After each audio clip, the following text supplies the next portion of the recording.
Factory.com. Hey everyone, Chef Mark here, back in the laboratory with Appliance Factory and Mattress Kingdom. I got my hat on because as of filming today, it is 3 below here in Denver, so trying to stay warm. All right, we're gonna talk about how to cook eggs over gas.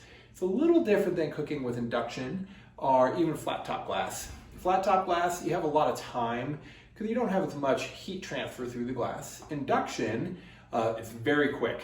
Induction, of course, you need an induction ready pan, but it's very, very quick. With gas, you have ultimate control. So let's get started. I have a nonstick pan and I have a gas burner here.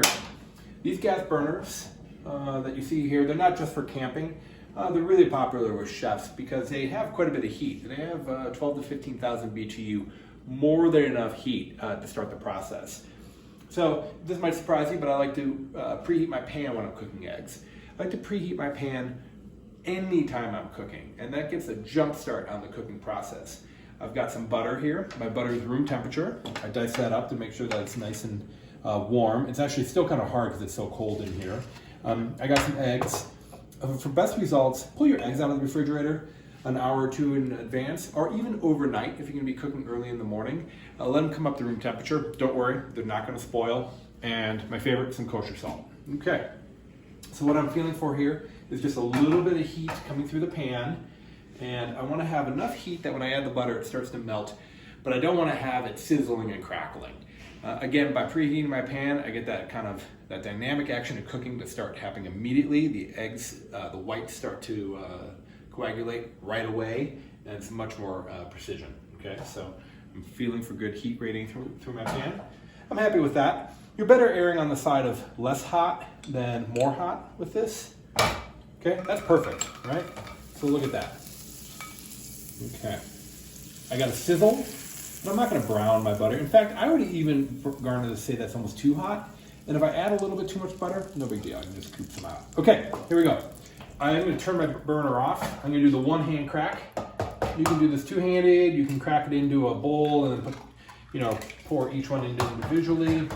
My preference is I just crack them right into the pan. See how close I am to the pan when I'm cracking them? I don't do it up here. If I do it up here, they can break. So I like to get nice and close, crack them right in there.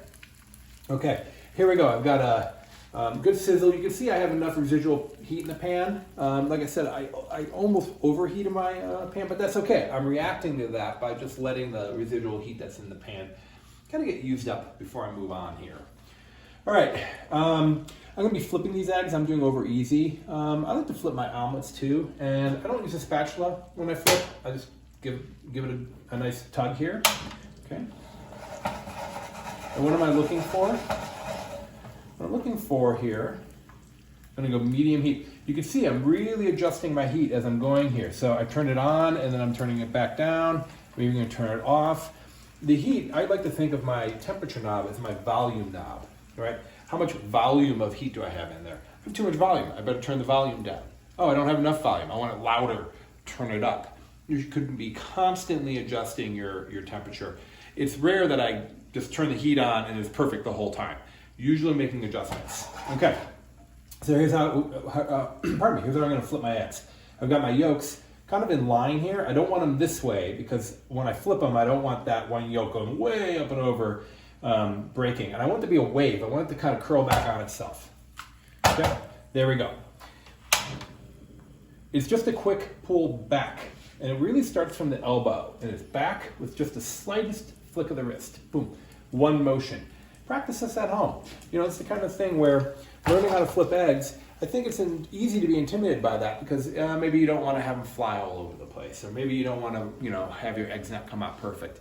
But you're not going to perfect something like flipping eggs if you don't try and make mistakes, right? So the good thing about breakfast is, at least for myself, I eat breakfast every day. I eat eggs every day, and that's part of the reason why I'm pretty good at flipping eggs. Okay, and then one last little detail here. I have a plate. When I set my eggs on the plate, here you go, palm up. That allows me to set that right like so. I'm going to season that with a little bit of salt. These are maybe a little on the brown side just for my butter. I don't think they have as appealing as of a look, but they have a lot more flavor. They have a nutty flavor. And let's take a look here. For For over easy, I think that's perfect. Those just run just right. Now let's see how they taste. I think these are going to taste delicious. Let's see here. And really great flavor. The salt at the end is nice. I like to add the salt right at the end, just kind of protect my pan. The salt is really rough. It can kind of beat up your egg pan. One last tip with cooking eggs. This is my egg pan. The only thing I ever cook in this pan is eggs. I never cook anything else in it. An egg pan should be exclusively for eggs. You'd be surprised at how long that pan will last. And of course, if you keep metal out of it, this Teflon pan will last a long, long time. If you cook other things in it, your eggs will start to stick. So, I get these pans at the restaurant supply store for about 15 bucks, and they last 3 or 4 years before I replace it. So, that's all my tips on cooking eggs over gas. This is Chef Mark with Appliance Factory in Mattress Kingdom. Make sure you like and subscribe, and keep tuning in. Online or locally, save at ApplianceFactory.com. Click the link to learn more.